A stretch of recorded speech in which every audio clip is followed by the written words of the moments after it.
Hello guys, അപ്പോൾ നിങ്ങളോട് ഞാൻ ഇന്നൊരു കടങ്കഥ ചോദിക്കാം.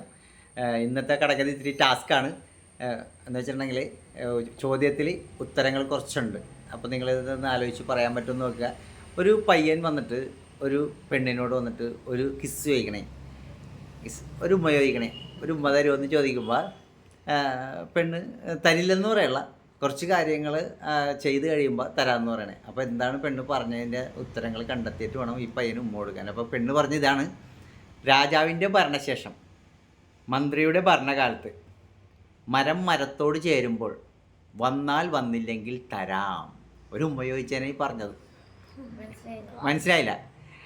രാജാവിൻ്റെ ഭരണശേഷം മന്ത്രിയുടെ ഭരണകാലത്ത് മരത്തോട് ചേരുമ്പോൾ വന്നാൽ വന്നില്ലെങ്കിൽ തരാം. ചക്കനാകെ വണ്ടടിച്ച് നിന്ന് പോയി. ഒരു ഉമ്മ ചോദിച്ചതിന് ഇത്രയും വലിയ ടാസ്ക് കൊടുത്തേക്കണത്. അപ്പം എന്താണ് വല്ല ഐഡിയയും കിട്ടിയ? രാജാവിന്റെ കാലത്ത് വന്ന മരം മന്ത്രിയുടെ കാലത്തുണ്ടായ മരം ചേരണം. അങ്ങനെയൊന്നല്ല. എന്താണ്, രാജാവ് മരിക്കണം, രാജാവ് മരിച്ചായിട്ട് മന്ത്രി മരിക്കണം, എന്നിട്ട് നീ രാജാവാവണേണെങ്കിൽ തരാം. അതിന്റെ അടുത്തായിട്ട് ചിലപ്പോ മരം വരുമായിരിക്കും. മരം ഒന്നിക്കുമ്പോ തരാന്നായിരിക്കും. അപ്പോൾ ഇതാണ് ഇന്നത്തെ ചോദ്യം. അപ്പോൾ നിങ്ങൾക്ക് കണ്ടുപിടിക്കാൻ പറ്റുമോ? അപ്പോൾ ഇന്നലെ ഞാനൊരു കടങ്കഥ പറഞ്ഞിരുന്നു, ഇത്തിരി ആൾക്കാർ ഉത്തരങ്ങളൊക്കെ പറഞ്ഞു, എല്ലാവരും പറഞ്ഞത് കറക്റ്റാണ്. അപ്പോൾ ഇത് ഇത്തിരി ടാസ്ക്കാണ്, അതിനെക്കാട്ടി ഇത്തിരി ടഫ് സാധനമാണ്, ഇത് കണ്ടുപിടിക്കൽ ഇത്തിരി പണിയാണ്. കഴിയുന്നവർ പറയുക. Okay, okay, by.